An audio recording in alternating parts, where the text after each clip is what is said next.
¿Cómo están? Muy bienvenidos a esta nueva temporada del programa de análisis internacional de la región al mundo, un programa del Centro de Estudios Europeos de la Universidad de Concepción en la cátedra Jean Monnet de la Unión Europea y que se transmite todas las semanas por el Canal 9 regional. Estamos muy contentos de partir hoy día una nueva emisión de este programa donde tratamos de desmenuzar la política internacional, lo que ocurre más allá de nuestras fronteras, pero evidentemente con impacto aquí en la región. Y tengo hoy día el gran honor de partir esta temporada con el profesor Jorge Castañeda, quien fue secretario de Relaciones Exteriores de México, quien además ha dictado clases en la Universidad Autónoma de México, es catedrático de la Universidad de Nueva York, dentro de muchos otros cargos, y quien recientemente ha presentado un libro junto a el expresidente Ricardo Lagos Escobar y además junto a Héctor Camín Aguilar, que se llama La Nueva Soledad de América Latina, de lo cual también voy a querer conversar sobre este libro. Muchas gracias, profesor, por haber aceptado nuestra invitación. No, al contrario, es un gusto. Para empezar, quiero que, bueno, habiendo leído las conversaciones que tuvo con los otros dos coautores de este libro, quiero partir por lo sistémico, por el sistema internacional, por las relaciones internacionales, por el mundo, cómo se nos está presentando hoy día. ¿Qué características usted mencionaría que hace que sea distinto lo que estamos viviendo de lo que pasó hace 10, 20, 50 o un siglo atrás? Bueno, hay desde luego muchas diferencias, pero también muchas semejanzas. Es decir, la mayoría de las instituciones que surgieron de la Segunda Guerra Mundial en el ámbito internacional siguen intactas, con retos muy importantes por delante, con debilidades que hemos podido comprobar a lo largo de las últimas décadas, con todo lo que se quiera, pero el sistema de Naciones Unidas está intacto, tanto la ONU propiamente tal, con el Consejo de Seguridad y la Asamblea General, y las tres comisiones, y con los organismos especializados como la OMS, la UNESCO, la FAO, etcétera, etcétera. Es decir, el sistema de Naciones Unidas sigue vivo, sigue presente y sigue siendo importante. Esto es algo que vale la pena subrayar. Sus evidentes debilidades y fracasos a lo largo de los últimos 75 a 78 años no deben hacernos perder de vista de que es una estructura que ha sobrevivido a muchas crisis, a la Guerra Fría, a la caída del bloque socialista, a la descolonización, a muchísimas guerras regionales, sobre todo Medio Oriente, pero no únicamente. Entonces, eso sigue.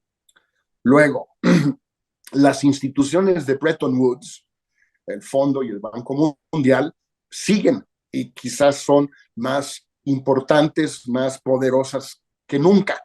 No necesariamente para bien, esa es otra discusión, pero ahí están. También cumplen ya más de 75 años, 79 en el caso de estas dos, y bueno, son instituciones cada vez más presentes, sobre todo en el sur global o en el mundo en desarrollo o en como el término que se prefiera. Luego hay otras instituciones o alianzas que también subsisten. Una de las cuales sería importante subrayar es la OTAN, que hubiera podido perder su razón de ser a partir de 1994 y la caída definitiva del bloque socialista y la aparición de la Unión Soviética, pero que por una serie de razones sobrevivió, se expandió y con la invasión rusa de Ucrania se ha claramente fortalecido, no solo por el ingreso de los nuevos países, Suecia y Finlandia, que son especialmente importantes por su ubicación geográfica, sino porque la OTAN ha recuperado, por lo menos en esta coyuntura, una unidad y una singularidad de propósito que quizás no habíamos visto antes. Esto es lo que sigue igual. ¿Qué ha cambiado? Yo creo que han cambiado muchísimas cosas, pero me quedo con dos. Una, la nueva rivalidad o enfrentamiento o guerra fría entre Estados Unidos y China. Esto es algo que venía gestándose, si se quiere, desde el ingreso de China a la OMC en 2001, pero que no ha adquirido dimensiones retóricas, diplomáticas, políticas, económicas, tecnológicas, hasta hace muy pocos años. Y la otra gran novedad es que tenemos una guerra en las planicies europeas, que no habíamos visto, no había existido desde 1945.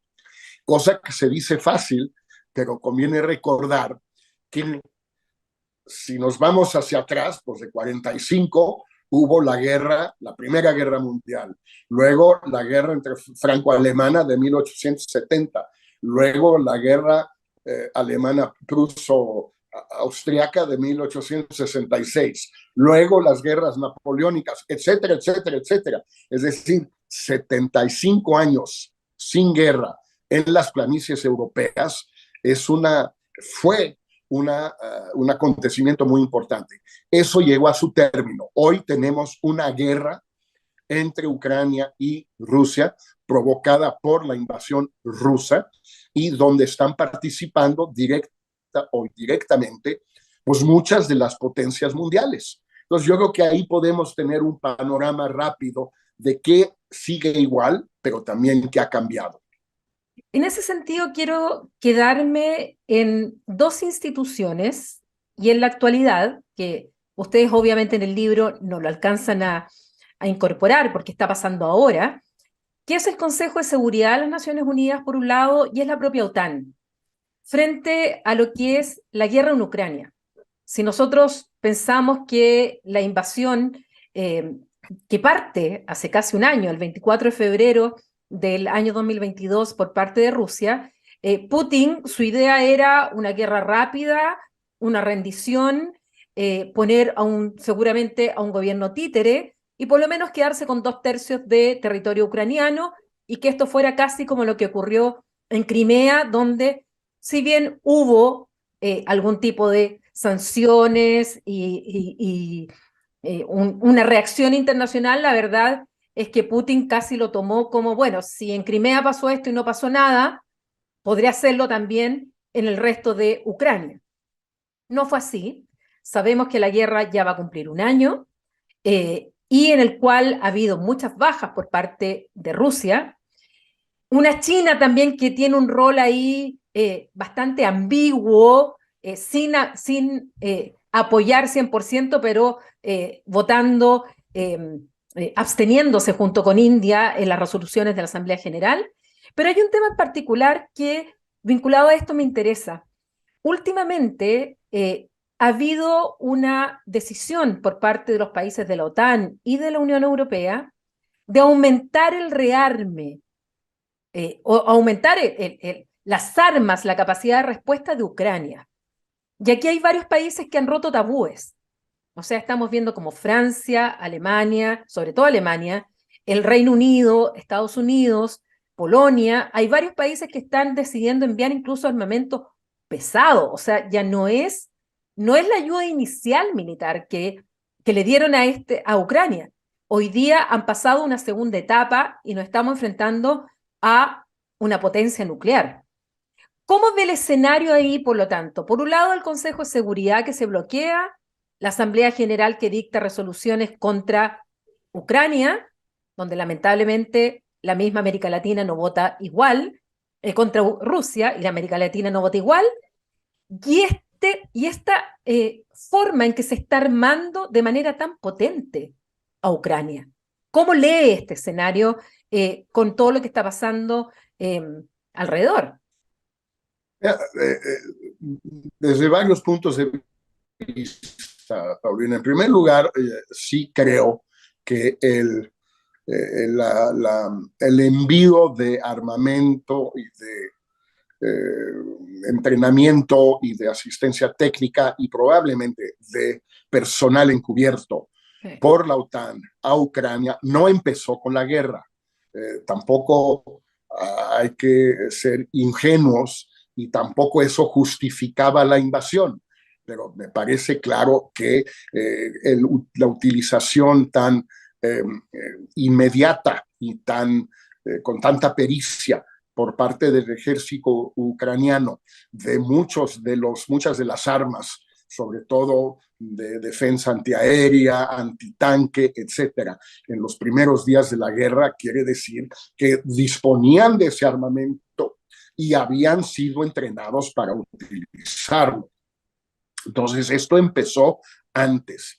Y conforme ha pasado el tiempo y, por un lado, hay mayor apoyo para este envío de armas a Ucrania en la opinión pública de la mayoría de los países de la OTAN, y es un factor muy importante. Y en la medida en que Ucrania ha montado una resistencia, no solo heroica y patriótica, si tú quieres, eso es más moral o emotivo que otra cosa, sino eficaz. Lo importante es la eficacia. Es decir, parece ser una buena apuesta por parte de la OTAN de armar hasta los dientes a Ucrania, porque pueden, si no ganarle a Rusia, por lo menos sí imponer una impas, un empate que puede durar mucho tiempo. Y eso, desde luego, que le conviene a la OTAN en general, pero en particular a los países que sí han estado un poquito a la vanguardia, en vanguardia en la estridencia política e ideológica contra Rusia. Me refiero desde luego a Polonia y a los tres países bálticos, que por razones evidentes, pues están, digamos, son los más radicales, los más ofensivos, los más audaces. Entonces, en efecto, por ejemplo, Estados Unidos se anunció apenas en estos días que ya había recibido a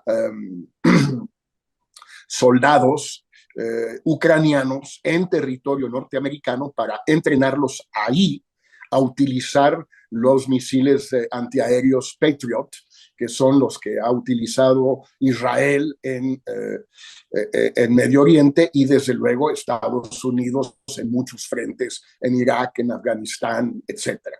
Pues esa ya es una escalada, en efecto, por lo menos una escalada tecnológica. Pero es bastante lógica, es decir, si Putin hubiera barrido con Ucrania a la semana o al mes, pues todo esto no estaría sucediendo. Está sucediendo porque es relativamente barato y fácil para la OTAN armar a los ucranianos con apoyo de sus opiniones públicas, con armamento cada vez más sofisticado, porque Ucrania está dando la pelea, la batalla. Y aquí entramos a un tema que no es menor y que también ha sido un factor de tensión en el último tiempo, que es Serbia-Kosovo.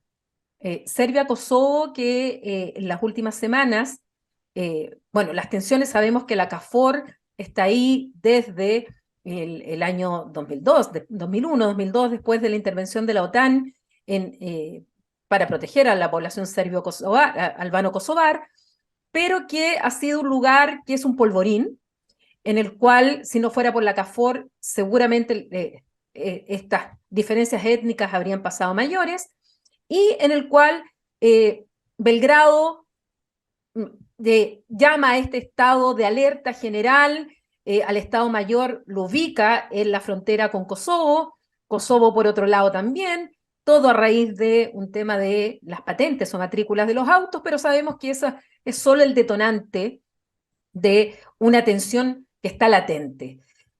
Kosovo dice que aquí estaría Rusia interviniendo porque Serbia ha sido tradicionalmente aliado de Rusia y que estaría interviniendo para desestabilizar también al continente en un sector que es, como son los Balcanes, donde la historia también nos recuerda las guerras que han habido ahí en el siglo XX.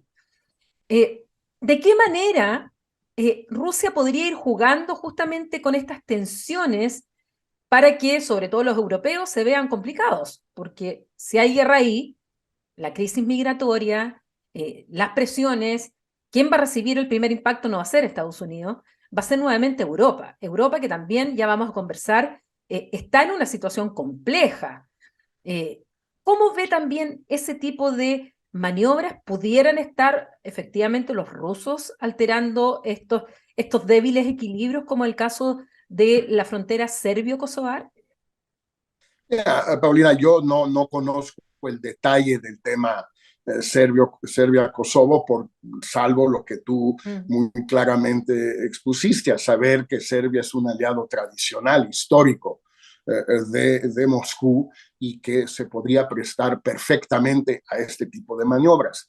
Dicho eso, el presidente Putin no ha tenido éxito hasta ahora ni en crear nuevos frentes, ni en meter cuñas o dividir a la OTAN o a los países no solo de Occidente, pero incluyendo, por ejemplo, a Japón. No ha podido hacerlo hasta ahora. Se ha mantenido la unidad de la OTAN y de todo el frente occidental, si se quiere, en la ONU, en la OTAN, en la Unión Europea. No ha habido ninguna disidencia importante dentro de la Unión Europea, que es muy importante, desde luego, recordar que no es lo mismo que la OTAN. Pero la Unión Europea tampoco se ha dividido, se ha mantenido muy unida hasta ahora en torno a la defensa de Ucrania y la denuncia de la invasión de la Putin no ha logrado crear nuevos frentes como el que tú sugieres, ni lograr esta división. Sí ha logrado Putin, no necesariamente como resultado de acciones suyas, pero ha sucedido que haya una gran división, en cambio, en lo que ahora se ha dado a llamar el sur global, y por alguna razón que incluye a China, Sí. En cuanto a que no hay ni mucho menos unanimidad en ese sur global en cuanto a la denuncia de la invasión rusa de Ucrania. Esto lo vemos desde luego con los casos que tú ya mencionabas, de China y la India, importantes, de países que ya sea en el Consejo de Seguridad, ya sea en la Asamblea, ya sea en su relación directa con Rusia, no han querido, no han podido tomar una posición clara de denuncia de la invasión. Y algunos casos extraños, como Turquía y como Israel, Turquía por miembro de la OTAN, Israel por ser el aliado más cercano de Estados Unidos en el mundo, que han mantenido una posición de cierta neutralidad por razones muy específicas suyas. Pero la gran dispersión, la gran división se encuentra en el sur global y eso sí creo que ha sido una ventaja para Putin, aunque no haya sido resultado de sus decisiones o acciones. Dentro de ese tema, y recomendándole a quienes nos ven justamente este libro de La nueva soledad de América Latina, que se encuentra en las librerías aquí en Chile, hablemos de América Latina. ¿Cuánto pesa América Latina? ¿Pesa realmente? Mucho se habla de la integración latinoamericana, sin embargo, desde el concepto de integración europeo, que es una transferencia de competencias a un ente supranacional, se renuncia a competencias estatales para un ente supranacional. La verdad es que uno mira nuestra América Latina y hay proyectos que no calzan perfectamente con el concepto de integración, como yo lo estoy explicando, y por otro lado, muchos proyectos que se solapan unos a otros, con un fracaso o con ciertos éxitos limitados. ¿Qué pasa con América hoy día, América Latina hoy día, siendo el continente más afectado por la pandemia, siendo además a nivel internacional vemos que votan diferente, y algunos plantean que este nuevo escenario con Lula en el poder, con Petro en Colombia, con Fernández en Argentina, con Boric aquí en Chile, viene esta nueva marea rosa. ¿Comparte esa visión de que hay una nueva marea rosa y que esto podría ser una motivación para que América Latina avance de una sola voz o no? Y con Lula, Bueno, evidentemente, en Brasil. desde luego, hay varios retos aquí.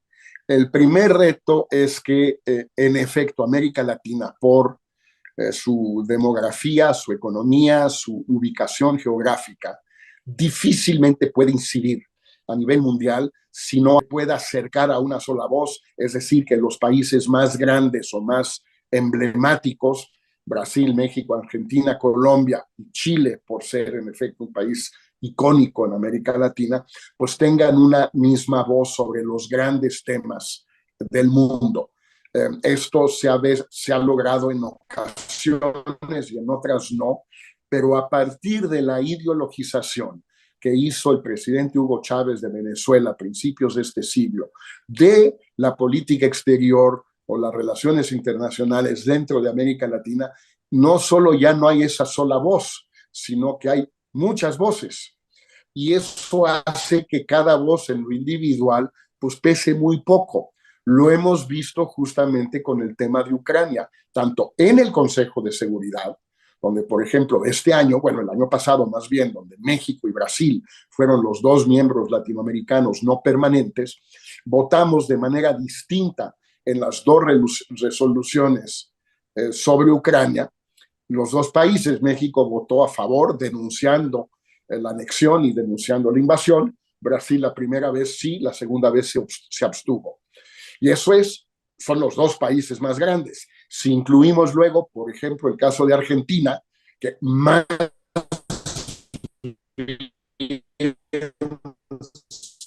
se ha alineado con Moscú.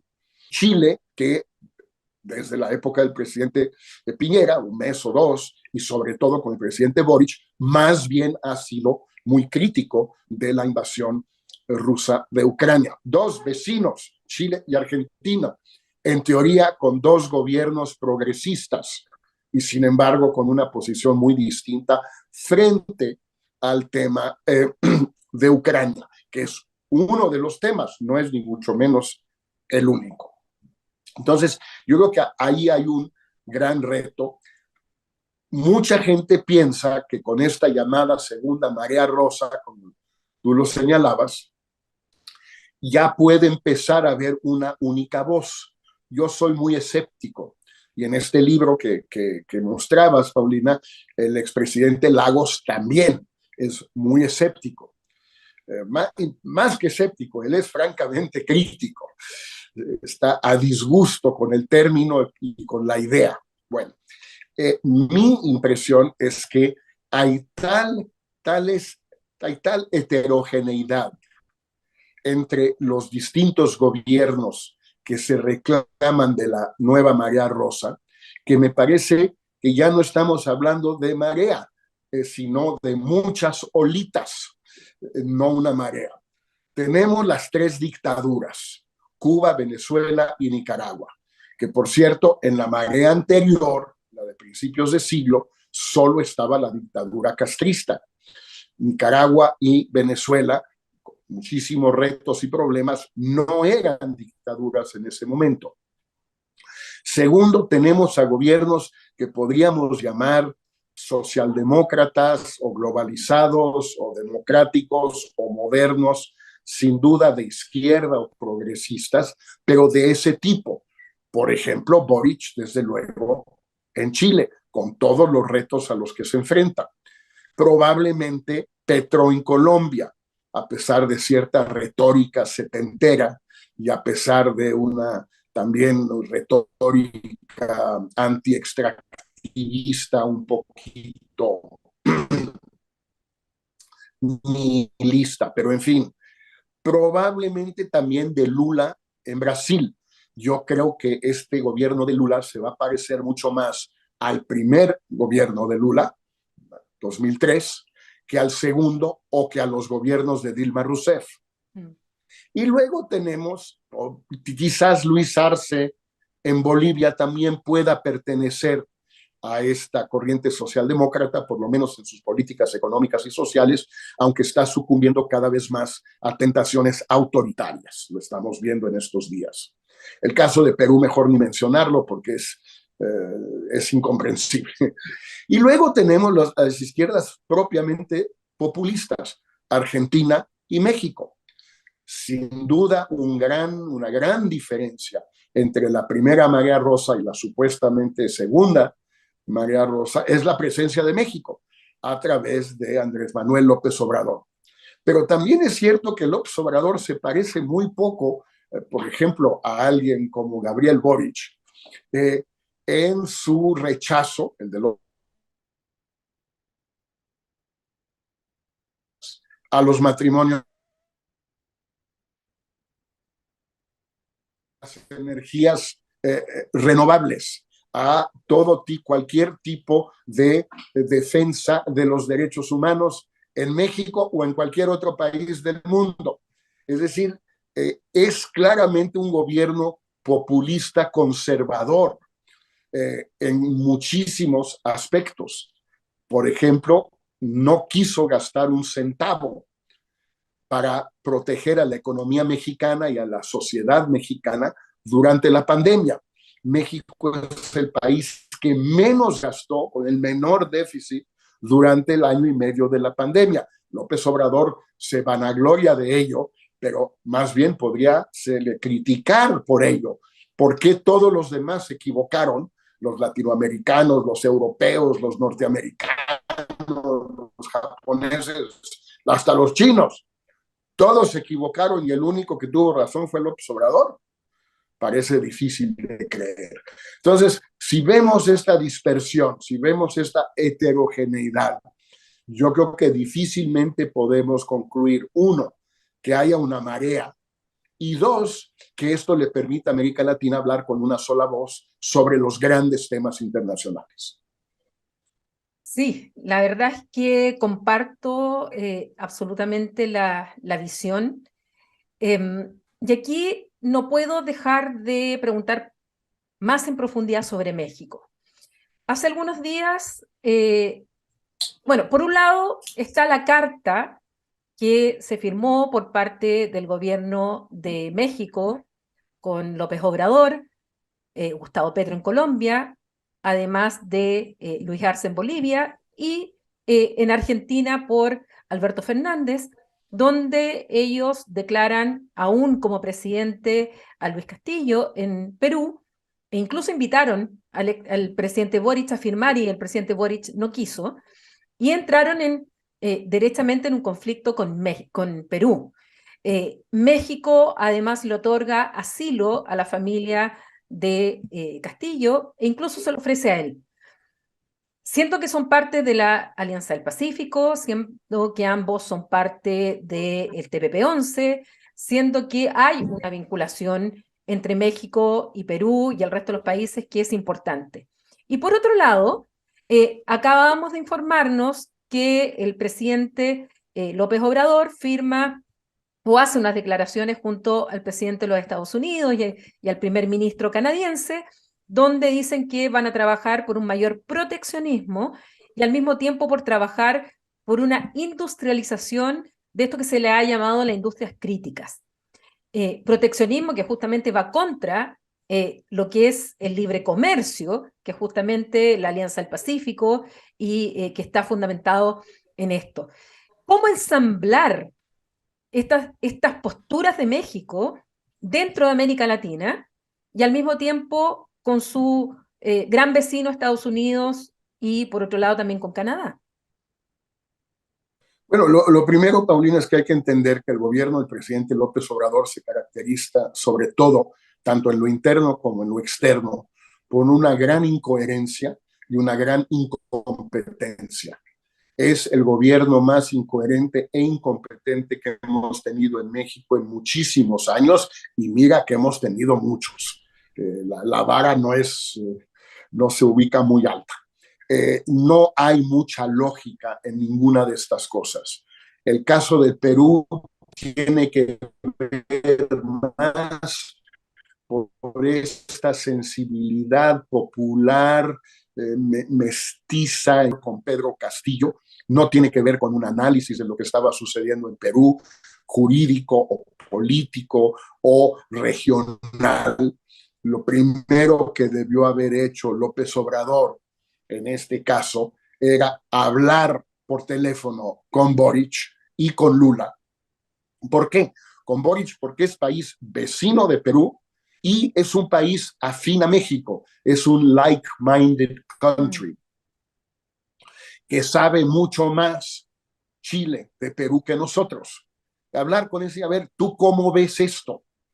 Y hablar con Lula, que aún no era presidente en funciones, pero que bueno, pues es un país gigantesco, también con frontera con Perú, etcétera, una vieja relación, para ver Lula dónde se ubicaba. Lula hizo una declaración muy contraria a la actitud mexicana desde el primer día.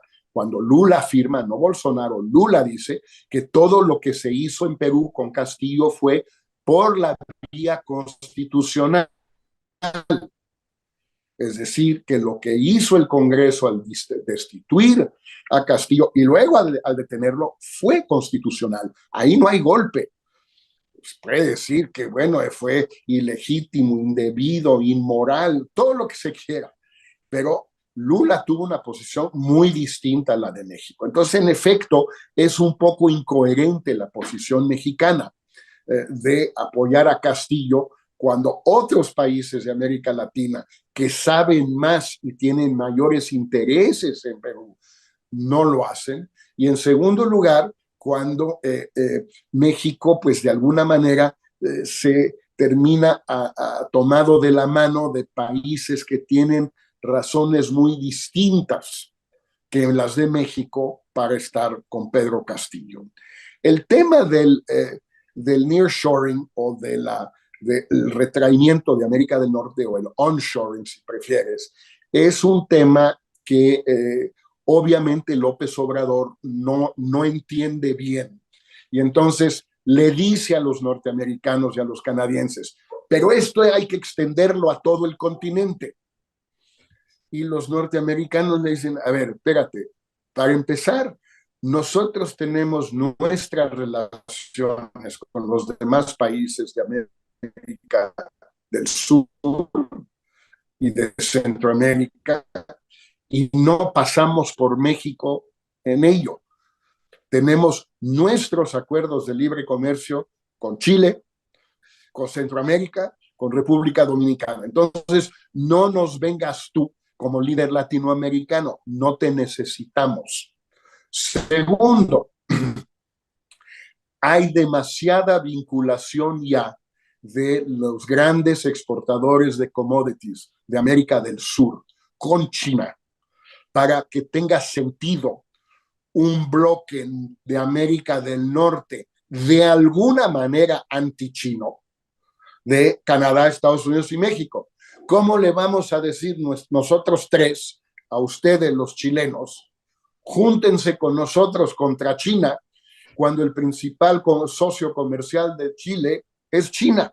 Y lo mismo es cierto con Perú y lo mismo es cierto con Argentina y con Brasil. Son puras incoherencias. Entonces yo me permitiría un poco concluir sobre México y una última reflexión sobre China, Paulina, que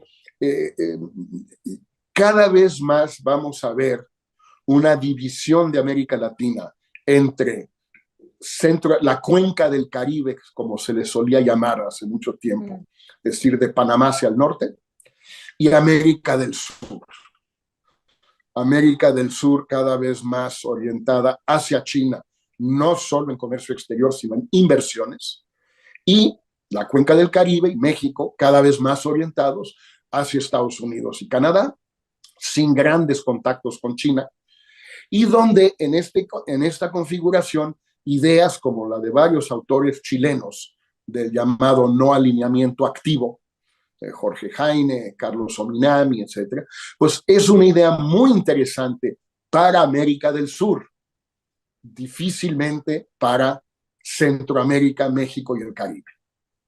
Incluso es una idea discutible para la propia América del Sur, lo del no alineamiento activo, cuando por otro lado se plantea, incluso está en el programa del propio presidente Boric, esta idea un poco más europea de la autonomía estratégica y donde justamente se están desarrollando y tomando decisiones más en esa vía. Por lo tanto, es un tema muy interesante que también lo vamos a tratar de abordar más adelante en este programa. Bueno, pasó el tiempo volando, yo seguiría conversando mucho más. Agradezco nuevamente la amabilidad de haber aceptado nuestra invitación para inaugurar este programa de la región al mundo desde aquí, desde Concepción, una región dentro de la región, dentro de Chile. Mil gracias por invitarme, Paulina, y espero que podamos seguir con este diálogo, esta conversación entre tú y yo, cuando sea oportuno hacerlo. Muchas gracias y a ustedes les damos de nuevo la bienvenida a esta nueva temporada. Todas las semanas estaremos en Canal 9 Regional y por YouTube y gracias a el proyecto Cátedra Ramonet de la Unión Europea, Erasmus, y siempre en compañía de grandes invitados e invitadas para analizar lo que ocurre más allá de Chile, pero que tiene impacto en nuestro país y también en las regiones como la región del Biobío. Continúen con nosotros en los próximos programas. Hasta la próxima.